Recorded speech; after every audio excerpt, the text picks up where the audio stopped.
Le 7 décembre 2023, l'hebdomadaire emblématique L'Express a consacré un dossier d'envergure à Gabriel Attal, ministre de l'Éducation. Parmi les divers éléments révélés dans cette enquête approfondie, une déclaration a particulièrement captivé l'attention: « Je ne suis pas venu pour jouer à Mario Kart ». Gabriel Attal, reconnu pour son sérieux et son sens de l'organisation, n'est pas moins dépourvu d'une certaine dose d'humour cinglant lorsqu'il le juge opportun. Cette déclaration peut en effet être interprétée comme une réplique subtile à ceux qui critiquent le manque de sérieux du gouvernement. Cependant, cette petite phrase ne se résume pas uniquement à une pointe d'humour. Elle peut également être perçue comme une critique implicite envers l'ancien ministre de l'Éducation nationale, Jean-Michel Blanquer.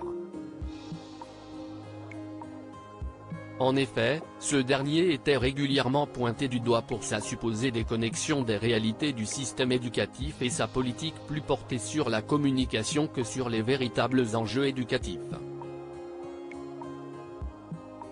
Gabriel Attal, Olivier Dussopt. Ces politiques ont parlé de leur homosexualité. L'interdiction de l'abaya, une mesure vivement critiquée dans le contexte alarmant révélé par l'enquête PISA 2022, exposant une dégradation du système éducatif français. Les paroles de Gabriel Attal prennent une résonance particulière. Nombreux sont ceux qui lui reprochent de trop se focaliser sur la forme, telle que l'interdiction de l'abaya, au détriment du fond. Le ministre, conscient des défis qui se dressent devant lui, a pourtant d'ores et déjà entamé des réformes visant selon lui à redresser la courbe de l'éducation en France, notamment la facilitation du redoublement à tous les niveaux, une refonte des programmes scolaires dès 2024, ainsi que la garantie de la qualité des manuels scolaires, du CP à la 6e.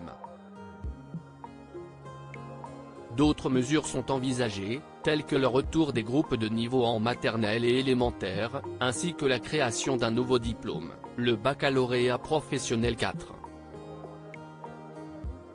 Par ailleurs, le ministre semble très engagé contre le harcèlement scolaire. Mais ces réformes seront-elles suffisantes? Il est encore trop tôt pour le dire. Crédit photo, Stéphane Le Mouton.